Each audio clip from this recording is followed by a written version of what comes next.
Hello, everybody. Welcome to another episode of Undercooled, a materials education podcast. As always, I'm your host, Tim Chambers. I'm here with my co-host, Steve Yalasov, and we are going to talk about math today, a topic that is very near and dear to both of our hearts, and hopefully to yours as well. Absolutely, especially in materials programs. I can't tell you how many of my colleagues here at Michigan and my colleagues all over the country are constantly complaining that our students are just not prepared with their math skills to handle the kinds of math we do in material science. This includes like thermo, in kinetics, in electronic materials, tensors for mechanical properties. We always seem to have a large number of our students who just don't know what we're talking about, and it's a problem. So I think this is a great thing to talk about today. Yeah, and we're going to talk about some of the curricular structuring, the sequence of courses, because we want to prepare our students for success. At the end of the day, that's really what it comes down to, is we want them to engage with these difficult high-level topics in a way that's meaningful so they actually learn. And the mathematical foundation of that is a critical ingredient for their success. So how do we get them there? I guess that's our question today. Yeah, and even before that, I think we need to talk about some of the special problems that we're facing because the students we're getting now all went through COVID. And in COVID days, we let everyone just pass. And so a lot of students just never even learned this material. What they learned were lots of bad habits that they can get away without doing anything and we'll excuse them. So this is all conspired to make it even worse. But to be honest, we had this problem before COVID. Oh, sure. It got a little bit worse, but this is a never-ending challenge of engineering education, is that it seems like in some ways the math departments aren't actually teaching the math that we need our students to know. Yeah, and it's even a little deeper than that because, we always get 30% of the students have no problem with the math we throw at them. And they went through those same courses. And so what gives? And so I think the math department does teach the material, but they only teach it to a certain kind of student that can receive it. And I don't think they're being sensitive to the other students who really need to learn this material. And, they're the ones that get C's, C pluses, and they pass, but they really haven't learned the minimal amount to succeed in the future. And so part of this, I think, is pedagogy. Part of it is, students are different. But none of that matters when they get in our class because we have to deal with it. That's right. So I think what we're going to be talking about today is how do we deal with it as a materials department without trying to cascade or, complain about our math department? Well, if we're working on a solution, then let's start at the end. What is it that our students need? As a materials department, what are the key components of understanding and being able to do math that our students have to be able to accomplish? That's a great question. And I really think we know the answer. And it's basically the sequence of calculus that has become Calc 1, Calc 2, Calc 3, none of which says anything about what they learn in their class. But, it's very interesting to me, at least at Michigan, and I kind of believe this has happened elsewhere. They turned 4 semesters of calculus, differential equations, and linear algebra into 5 semesters. For whatever reason, the students coming in now, the first calculus class they take is limited just to limits, series, review of trigonometry, and what a differential is. And then they wait for a whole nother course to teach integration. And they do integration before they teach multivariate calculus, so they never even learn, integration of volumes, because that comes later. And then they take an ordinary differential equations course, and that's 4 courses, and they're done. But what happened to linear algebra? Yeah. What happened to statistics? What happened to complex variables? These are all critical topics that we also need. They are. And so our students come to us and they might have some inkling of those things, but I would have rather they turn this into a 5-course sequence where they combined differentiation and integration into one course, taught a course on multivariate calculus, taught another course on ordinary differential equations, and a fourth course on linear algebra, and a fifth course on engineering math, where they cover orthogonal series, they cover complex numbers, Yep. they cover statistics, and even discrete math for computational applications. So that would be ideal. But instead of, again, complaining about what would be ideal, why don't we talk about what are the things that students often have trouble with when they get to our higher level courses? And so I'll go with my first one, my Sure. favorite one. Our students don't even know how to do trigonometry. They have an idea of what sines and cosines are. None of them know what hyperbolic sines and cosines are. And more importantly, they don't understand the relationship of series expansions and exponentials to sines and cosines. So when they get to when we're trying to explain structure factor and diffraction, we put e to the I k dot x, and they look at us like we're from outer space. I just had that experience 2 weeks ago. I was doing a review of X-ray diffraction for the lab class, and e to the I k dot, I k vector dot x vector, and we were gone. And I backed up, we worked through it, but I had to do a lot of unpacking there that I was surprised had to be taught that far into the sequence. That's right. And of course, this is where series expansions really help, because the only way to prove that any of this stuff is correct is by doing the series expansions and, taking sines and cosines and doing their series expansions and multiplying one of them by I, and you add it up and woohoo, it's the same as the series expansion of e to the I k dot x. And so that gives students, it's not that proof is such an important thing for the practical use, but it gives students a lot of confidence that they understand why that equation works. And so they were supposed to learn that a long time ago, and they didn't. And probably because they learned little bits of it across many courses and nobody ever coupled it together. That's the exact experience I've been having, especially in the last year or two for students who did get a lot of this core math during COVID. A lot of the puzzle pieces are there, but the puzzle has never been built. Right. So that was my first one. What's your next one?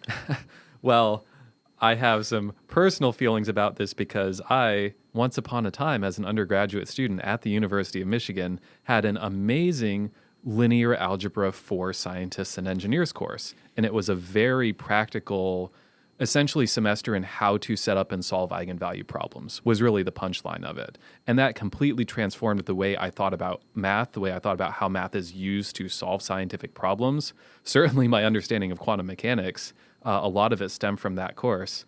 And so when I'm looking at what our students here in MSc need to know, I am often finding ways in which students don't think about functions, about series, about vector spaces in the way that I do. And that can be a challenge in communicating with them when I want to teach something mathematical effectively, but we're just using a completely different framework. And I feel like if they had that understanding of vector spaces, it would enable so many more discussions and so much more understanding of other topics, like, for example, discrete math, as you brought up earlier. It's funny you say that.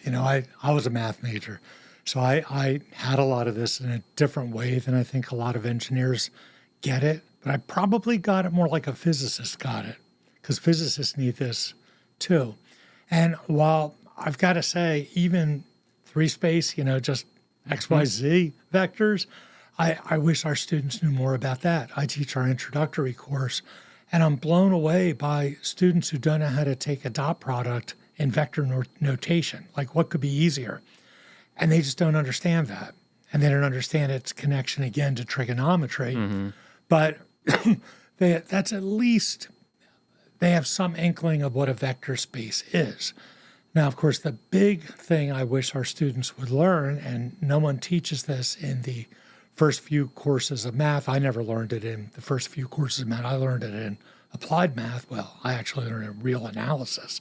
But the simple idea, and it really is a simple idea, that the space of all functions is a vector space.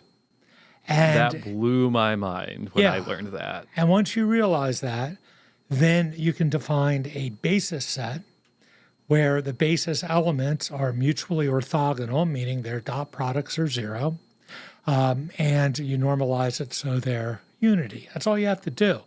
But then to know that by a combination, a linear combination of these, you can map out any function. Well, not any function. You can't do real functions. But for any countable space, and of course that's another thing, how hard would it be to just explain the different sizes of infinity to all of our students? I love having that conversation with students. They feel so enlightened, so philosophical, like I'm thinking about infinity. But it's interesting as well. Yeah, and it was, it goes back to the 1850s that they figured all this stuff. When, Cantor wrote his book, which was called The Laws of Thought. Because we're stuck here as humans. This is another one of my pet peeves. Psychologists get all flipped out when they say things like, don't anthropomorphize. And of course, what does that word mean? It means don't ascribe human characteristics to inanimate objects or animals because they're not humans. And I'm sorry, when you take physics, you learn about how the electron feels the proton. Right. And how the system wants to reach its lowest free energy state. And it's just how people think. Well, we're human. And it's how logic is. Logic is all about how we think as humans. And we're kind of stuck because we're humans. We're not dogs. We're not rocks. And so there's only one way for us to think, and that's to anthropomorphize everything. But you should be aware of what you're doing. Right. That's very important because we know that just because we think that way doesn't mean that other things are going to think that way. But that said, The Laws of Thought was the first book on logic. And Cantor introduced his ordinal numbers and his cardinal numbers and all that, the basis for number theory. But it's such an important thing because ordinary differential equations are easy to solve because the solutions are countable. Whereas partial differential equations are really difficult to solve because the solution space is uncountable. And it goes right back to what you said, the eigenvalue problem. What are those? They're really just the weights on the basis functions. And the way that you solve a partial differential equation is you map out the characteristic lines, and then every point of the characteristic line contains a new set of solutions that lie on a cone called a Monge cone. And of course, there's an uncountable number of those points, and the cones sweep out. So that's how you do it, and that's how people solve these problems. But it all goes back to very fundamental things, and you need linear algebra for that. So how can we ignore linear algebra? We deal with tensors, right? What are tensors? They're matrices. You got to diagonalize stuff. You got to look at all the off-axis elements. Right. Think of it as a transformation acting on a space. Precisely. Yeah. So a little bit of understanding, not with proofs. You don't have to sit there and prove it all. Just explain that functions represent a vector space, that you have these basis sets of functions that you use linear, sums of, and you tell them, we can prove this if you really want, but you can approximate any real function arbitrarily closely if you take enough terms in your series. So brings it back to, you got to understand what series are. You got to understand vector space is more than just 3 space and how functions can be a vector space. And then you need the mechanisms of linear algebra to actually be able to do computations in all of these things. Yep. So, with that little bit of information, it can go so long. So I totally agree with your Yeah. second thing. And my next thing is kind of related to that. You tell students that, the solutions to these are Bessel functions, and you write them down. And they freak because they're really ugly. And unless you understand that a Bessel function is just a basis set that makes life easier. It's a convenient collection of functions that work in circular boundary condition areas.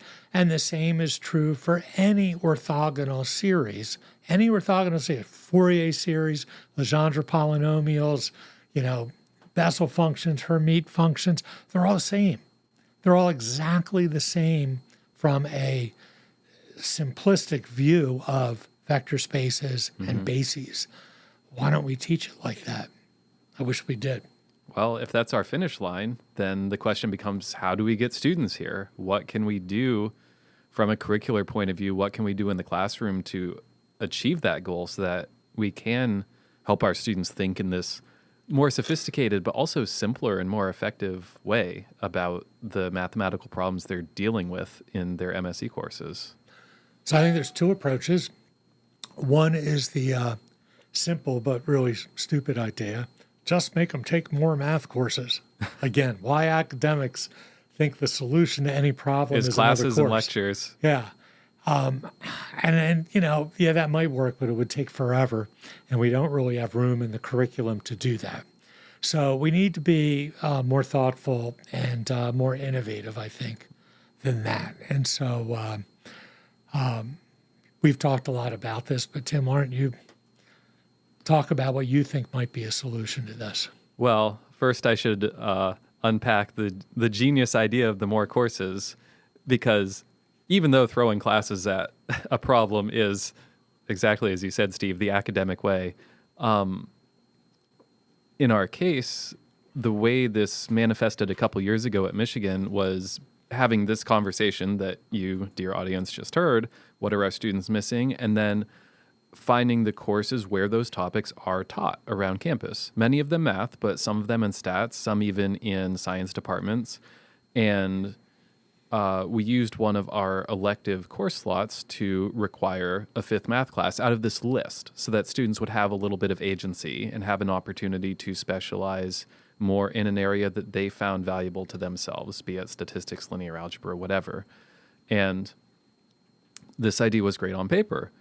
The factor that we neglected to account for is that our students are smart and they understand how the school works very well. And so they all took their extra math class senior year, long after the point at which it would have actually done them some good. I'm very happy for their future employers that they're getting a more complete product, but it did not do any good for solving the preparation issue of students being ready to succeed in advanced MSc coursework. So we're going to chalk that up as a noble experiment that didn't quite pan out. That's right. And in addition to this, I think the student in the median of the distribution needs more math to be able to do our courses in mechanics, our courses in electronic materials, in thermo, in our partial differential equations course, which is transport. We also need to think about those students who are even more poorly prepared. How do we help meet them where they are and bring them forward so that they can succeed? And there's a lot of pedagogical tricks to do that, like team-based teaching, but you need to do it at the right time, and you need to make sure that you're not trying to overcome a massive gap. So instead of waiting till their senior year, this is something we need to do as soon as they declare as students in our department, so we catch them early. We can certainly add more complex math topics when we get to thermo, when we get to kinetics, but we really need to bring them up to speed. So I think it speaks to the point that when we design a system to help our students all get to a certain level of competency for skills, ready to move on to the next step, We need to do that early. So I think we're going to get rid of our 5th math course and instead require a sophomore level math course. Before we get to that, I had an idea for something that could be its own episode, but briefly here, as you're talking about interventions and what can we do with the students pedagogically, socially, to help those who need some extra support in the math area. I know you've been working on some tutoring programs lately and being very intentional about how those peer tutoring groups are set up. Is that something that you could talk about for a couple minutes and how that might help in the math area? Sure. This is something that's come to my attention as the program advisor. Many of our, right now, we tell our students, get in a study group. It's really valuable. But we don't do anything to create the study groups. We leave that up to the students. And what happens is something that's not very inclusive. So a lot of our students, like our transfer students, students with disabilities, underrepresented minority students, they're not in the club. They're not in this group of students that naturally wants to get together to work out problems and help each other. So they get excluded. And I found that out when I was talking to a student, and I said, why don't you join a study group? And I was told no one will let me in their study group. And that just broke my heart. Mm-hmm. And so then I started looking around at what other people did, and I found out in our literature, science, and arts college, this is where physics and math and chemistry, biology are, they have a science learning center. And they've created facilitated study groups. You just go to a website and you choose a time you can make it. You have no idea who's going to be in that group, but it's all groups focused on a particular course and sometimes even a particular section of that course. And you just sign up. And then, on Wednesdays from 8 to 9 o'clock at night, you get on a Zoom meeting. But what they do, which is awesome, they hire a student who got a B+ or better in the course. $18 an hour to be on every single Zoom call to facilitate the conversation. It's not quite tutoring, but these people help all the students do their homework, help them understand things they don't understand. But what I love about it is how inclusive it is, because anyone who wants to join can join. There's no barrier to joining. There's no social capital involved about who you know and who you don't, Exactly. and what you look like and whether you're the cool kid. Yep. All it is a common need and schedules that line up. And then what they do, which I think is also genius, you worry that, the people who still want to form their own study groups will just ignore this. They might, but once they hear that there's a facilitator there who's going to help them, I think it's going to draw everybody into this process. So anyone can really start this. You don't need fancy software. You can use Sign Up Genius for free and cap the number of people for a group. And so we're going to actually try to pilot it this term with our kinetics course and see how it goes. But it's a way to help students find study groups, at least for the upper level courses. And hopefully the college will see this experiment. It's funny, I just saw our associate dean, told him about this, and he loves this idea. So they're going to be watching what we do, and we'd probably do it through our I forgot the name. We have something like a science learning center. Mm-hmm. So they're actually very interested in maybe rolling this out for our lower level courses for the whole college. So I think it's going to be a good experiment. And obviously this math course is a perfect place to institute something like this. Yeah, I think that could translate really well to the sophomore level, especially imagine a student has just declared their major. I'm brand new to MSE. I don't know anyone.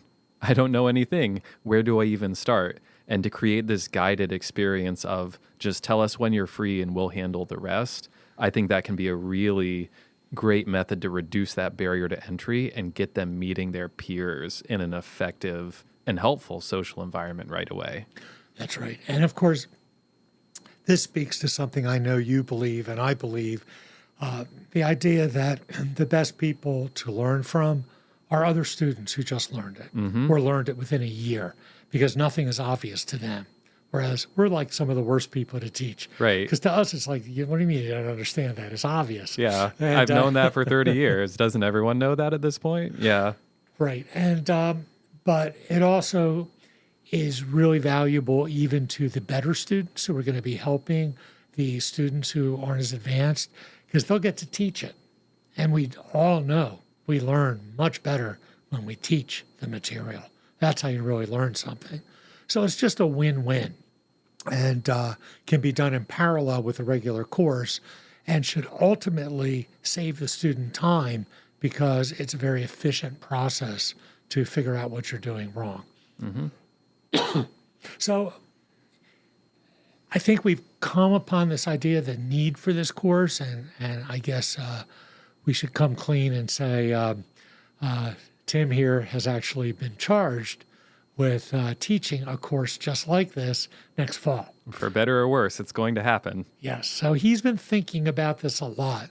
So Tim, why don't you talk about your process of how you're approaching this and how you would, what the constraints and what the opportunities might be. Yeah. My approach to a curriculum design problem is that word design. This is an engineering problem. So you have to use an engineering toolkit to solve an engineering problem. Step 1, define the problem. Step 2, and then everything goes from there. Who are the stakeholders? Who's involved in this? What are the different needs of the different populations involved? What does success look like? What's a minimum viable product look like? So in my mind, this is completely an engineering problem of creating this solution to a need that's been identified. And so a lot of this at this point is having the conversations with all the people involved, talking to faculty and saying, what do you wish your students were better prepared for when they get to your course? And some of it is talking to students and saying, what do you feel like you're struggling with this semester that you wish you had additional help or additional instruction in? Some of it is even consulting friends that I have in industry and saying, what's the math that you wish you actually knew when you graduated that you never got? And so we start to define these sets of topics. And I'm hoping that as these conversations continue, that it'll turn into a Venn diagram and there will be some sweet spot, some overlap of what different people want. And then that can really start to define course topics. Beyond that, there is also just the personal aspect of what do I, the instructor, believe in? What can I teach effectively? What do I think is meaningful and useful?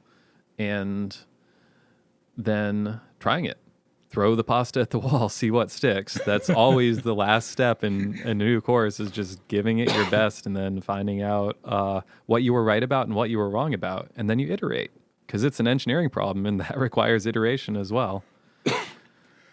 The other thing I think that's a real opportunity is that you're very aware and understand a lot of the literature of evidence-based teaching.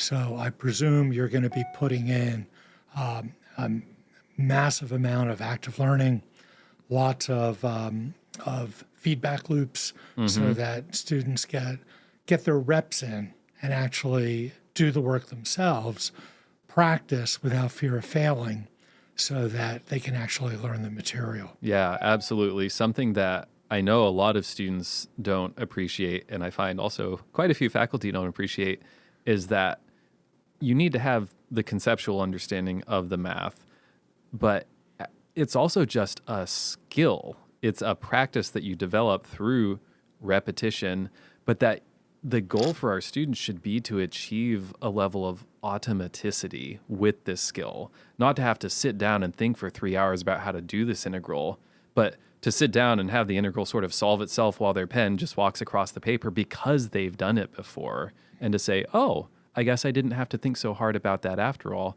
because that frees up their cognitive resources for the stuff that we really care about, which is what's the physical meaning of this math? How do you use this to describe or predict or do something in the real world?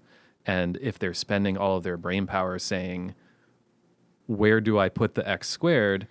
they don't have the bandwidth left over to think about these more scientific topics that we hope to get them into, and how that transforms or how that translates into the pedagogical structure of the course. Definitely still having some ideas here, but my initial vision is something that's a lot more like a studio course where the students come in and it's more like these guided practice sessions. Here's some problems we're going to work through together. Get in those reps, get in that practice, but also get real-time feedback. Exactly as you said, Steve. There has to be that, I attempted something, where did I succeed, where did I fail, and have someone there who can keep pushing the learners forward and slowly climb that tall, tall mountain of someday looking down and saying, you know what, I'm actually pretty okay at math after all. That's the dream. That's fantastic. So obviously, we're going to be able to talk about this in about maybe 10, 12 months from now and Yep. see how it actually went, probably 10 months from now. And I'm very hopeful that this will be a good thing. I know that I just read a book. I think Tim's probably going to take a look at it too. Grading for Growth, which I was just started reading it today. written by two math professors at Grand Valley State. And I think there's a lot of really good material in that book that meshes very nicely with what Tim and I have just been talking about for the pedagogy to choose for teaching this class. Mm-hmm. So I think I'm extremely excited about what Tim's about to undertake. And of course, I'll help you any way I can, Tim. I appreciate that. I'm only mildly terrified. But it's not going to be just a bunch of lectures that can be on YouTube. It's got to be a whole process. That's already out there, and it's been done better by someone who knows it better. And it doesn't work, right? I mean, our students try to learn with video, and it just doesn't work. And I think it's because they really need the social engagement with each other. And I think that's the secret sauce. Mm-hmm. Yeah, I'm sure most of our students don't think of math as a social activity, but it can be and it should be. So that's something that I hope we can help them discover through this new attempt at teaching the math that our students need at the time and place where they need it in our curriculum. Yep. All right. So with that, I think we'll say goodbye unless there's anything you want to say at the end. No, I think that's a great place to wrap up. And to the audience out there, thanks for coming, and we'll see you next time. See you next time.